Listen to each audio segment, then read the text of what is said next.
Oh. Alright, so here we go. Game number 1 in the round of 16, I believe. The PMS H2O Gold Platinum Weekly number 13. Starting off between SoulGrinder the Zerg and Snaze the Terran. H2O Snaze, actually. Just recently finishing his recruitment. MLG Shattered Temple.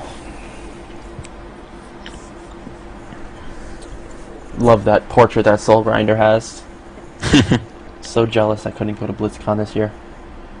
Is that a Panda Bear guy? Yeah, that's the one from BlizzCon. Nice. Yeah, I think it was the Pan-Terran Marine or something like that it was called. Ah. Lucky. Yes, sir. Loading. Slow load. Alright, and it looks like SoulGrinder is going to be our green Zerg player, starting in the 12 o'clock position here on MLG Shattered Temple, while Snaze, the red Terran, is going to be starting in the 3 o'clock position. There's the GLHF, the GLGL. Well-mannered, of course, well-mannered. Yeah, actually, Snaze took over the role of Basilisk yesterday, since Basilisk did not tell me anything about not being around yesterday. So Snaze actually helped me co-cast yesterday. It was very fun. All we did was badmouth you, so hopefully you can check out those VODs and see. I'm only kidding, of course. Where can I check out those VODs, Peanut? Where are those? On YouTube at PMS H2O Starcraft, youtube.com/PMS H2O Starcraft. Good to know. Yeah. I know what I'm doing tomorrow at work. Yeah, there you go. That's what you should be doing at work, not actually working. So we do see the players spawning in close air position. SoulGrinder will send his Overlord across and just spot the Terran base and just move that Overlord away as quick as possible so the Terran does not know where the Zerg is spotted. Whether or not he saw it, I'm not too sure. I missed that timing, but we will see our Terran player moving out and actually choosing to scout the close air position anyways first, so I guess he didn't see it because he did rally up that close air and then the cross position. So, but yep. So he will be scouting him out. Zerg sending in the drone as well. Full wall going down for Snaze. 1 barracks and 2 supply depots. No gas yet. That was a really early scout, by the way. Usually you don't see Terran wall off until that barracks is complete, but getting that supply depot up really early, the drone still got in there. That must have been a really early scout. I don't know. It could have been a pretty standard scout. I'm not too sure. Oftentimes, if you do scout the Terran first, you can usually get in there right before the supply depot finishes. So we do see this drone poking away at this SCV build and refinery. And Snaze letting his SCVs back in so they can get to work. Should be seeing a Marine coming out anytime now and trying to take out this drone. Drone to steal the extractor, steal the gas, to prevent any kind of fast tech play, and also to get a secondary scout if he chooses to cancel it. Yeah, it's going to make it real hard for the Terran player to go any sort of 1-1-1 build. Cloak Banshees are nearly out of the question, unless it's very delayed, and any sort of fast factory tech with like a Marine tank push is going to be really tough to do with this harassment here on the geyser. Yep, so we do see that Marine just shooting away, the drone deciding to keep canceling and rebuilding that extractor. Unfortunately, the build time is faster than the DPS on these Marines, so it will be able to build faster than it dies. Looks like the expansion going down for SoulGrinder, about 21 there. Pretty standard timing, going for the gas first, extractor, then, going to the extractor and spawning pool, getting that speed, going for the expansion for a speed expansion. And a Baneling nest going down with the Zerg leaving one drone left on that geyser to continue to harvest a little bit of gas. Yep, SoulGrinder actually allowing that extractor to finish this time around, and 1 factory and another barracks are going down right now. With that timing on that gas, we probably will be seeing some kind of Hellion play, whether it's to be a reactor or tech lab Hellions. I'm not too sure. Should be seen very shortly for for Snaze to reveal his hand. And looks like a reactor will be going down, so we will see reactor Hellions coming out. And actually a second factory going down, so it looks like a heavy mech play from our Terran player going to be coming out soon. What we'll probably see is, yep, there is a tech lab going down on that barracks, so chances are the factory will be lifted and swapped with that barracks, so he can go for reactored blue flame Hellions. And here comes the drone transfer for SoulGrinder to his natural, and continuing to drone up. He now has a second drone on that geyser, getting a little more gas, and an Evo chamber just popping up, and the second queen moving over as well. Yep, we do see the harvester count. It's pretty even, 28 for the Zerg and 24 for the Terran, but we do have five more drones on the way for the Zerg players, so they will be taking that lead very shortly. So 2 Hellions on the way for the Terran player, as well as the factory being transferred over to the tech lab. Should be seeing blue flame starting any second now. Oh, looks like he does have not enough minerals just yet, so we'll be going for that right about now. There we go. So we'll probably see the Terran player get about 6 to 10 Hellions, and then move them out onto the map. He's going to want to wait for that blue flame to finish. It does take 110 seconds, so he will be waiting a little while. One spine crawler down at the front for SoulGrinder to deter any kind of early kind of blue flame harass, however, or Hellion harass rather. But looks like Snaze is gonna throw down his expansion, move his units down to the low ground, and just set up a defense, throw down a bunker as well. Yep. An interesting choice here. SoulGrinder opting to take all 4 gas at 40 drones. It's a little earlier than I think is what the community would consider standard. Usually you see maybe 3 gas taken at around 44. Well, but, he does have his lair up, so chances are he's probably going to transition. Yeah, there's a spire going down now. There's the spire. Yeah. So as soon as you get that spire down, you need those 4 gases in order to produce your mutas. 44 is a pretty standard timing. That's actually the timing that I throw down except I throw down all 4 gases at 44. I usually go no gas until 44 against Terran. What they like to call no speedling. Yeah, what they like to call the Ice Fisher build, also known, as patented by Spinishua. So been still using that build. It's been working out pretty well for me. Spinishua, all queens and drones. Queens and drones and a couple of Zerglings. Yeah. So should be seeing the Zerg player hopefully. Actually, no, he's not too bad on his main.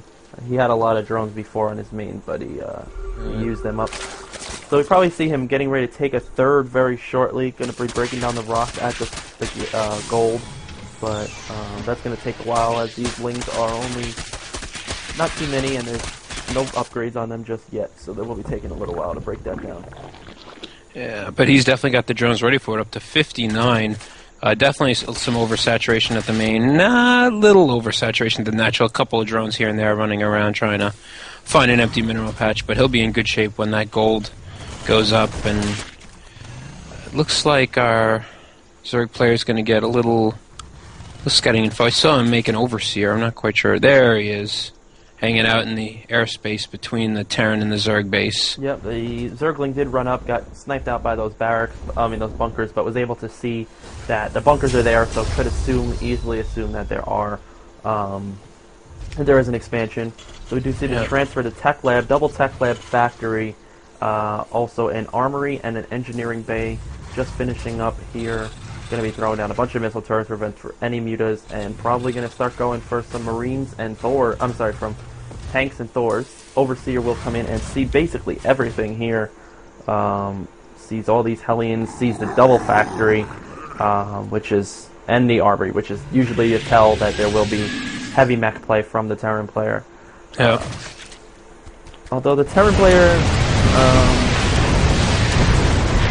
actually kind of evenly split here. 1 engineering bay, 1 armory, 2 racks, 2 factories, but 2 armories going down. Yeah, so he's going to be going for some double upgrades here for his mech units. Unfortunately, he's really high in gas and minerals right now. He just hasn't produced anything out of those buildings. The factory, he should be producing either some Thor or tanks or something. We do see another reactor going down on the barracks, and another barracks going down. So right now, he's just kind of floating his minerals, floating his gas, and not too sure what he's looking to do with it. but we shall find out soon enough. And it looks like we're going to have a total of 4 racks in play here with 2 factories. And, whoa, the Zerg +1 air attack just finishing. And he's floating around 2K minerals with that gold. I think he's gonna need a macro hatch soon. Yeah, definitely at least one. I mean, he's got the gold just finished. He's got the base going up at the 3rd, which would technically be his 4th. We do see. What do we got?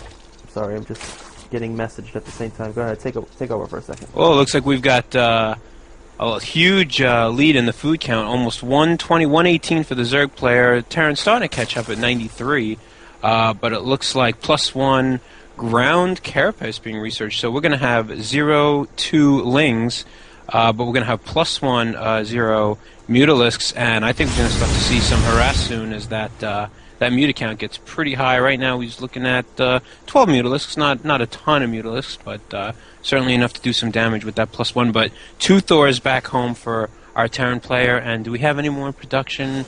Not right now. We do have Stim just going down, 4 more Marines on the way, and Fester's coming up for the Zerg player. So it looks like in the tech race, the Zerg player is going to be a little bit ahead with the upgrades. He's got the mutalisks, he's got the infestors, and he's got 4 bases. Our Terran player just breaking down the rocks in his 3rd. And the Zerg player, look at this, just a Zergling scout at the gold. He's going to be very well aware of when his Terran opponent goes to take that gold base.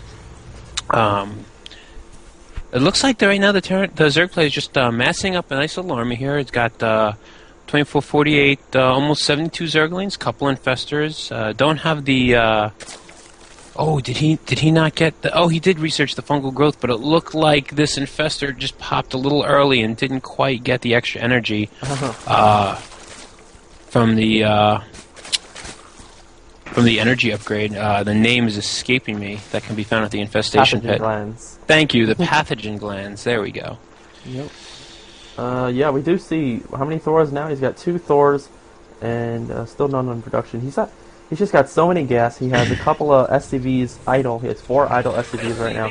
He's still okay. He's pretty saturated at his natural now, but only one SCV on gas at his natural, which is fine considering he does have a ton of gas. What's that? And I think our Terran player is just a little flustered. He's got 2 armories. But he's researching the bio upgrades at the 2 engineering bays, but we haven't really seen full utilization of the fact that he got 2 armories as opposed to just 1 for those Thors. Yeah, well, maybe I'm not too sure what he has seen with as far as his scouting. He does see double Evo infestation pit. He sees the spire. He saw the hive getting produced. Research so complete. I guess he's decided to try and transition more into a bio build. Going for Marauders, actually, with the anticipation of maybe seeing some Ultralisks coming out. But we have not seen... Oh, we do see a Greater Spire, actually. So yeah. It'll look like we'll be seeing some Broodlords coming out. However, there's no Starport anywhere on the board, so those Broodlords will be pretty... Oh, actually, at this time, we do see a Starport going down. Yes, right above the plethora of supply depots. And, oh, there they go. hiding away. Yeah. But Zerg is almost looking at a maxed army right now, so he's going to have to attack soon. And there, wow, look at this. We have 8 Corruptors on the field, and we've got +2 air attack, +3 ground carapace, and the adrenal glands research being upgraded, and 6 Broodlords on the way. Oh, a couple of Lings trying to run in there, but unfortunately they just get smoked by those Hydras. I mean those Hellions, and well, yeah. Now we have 8 Broodlords on the way. Yeah, I think he was just looking to kill some supply, make room for the extra 2 Broodlords, and wow.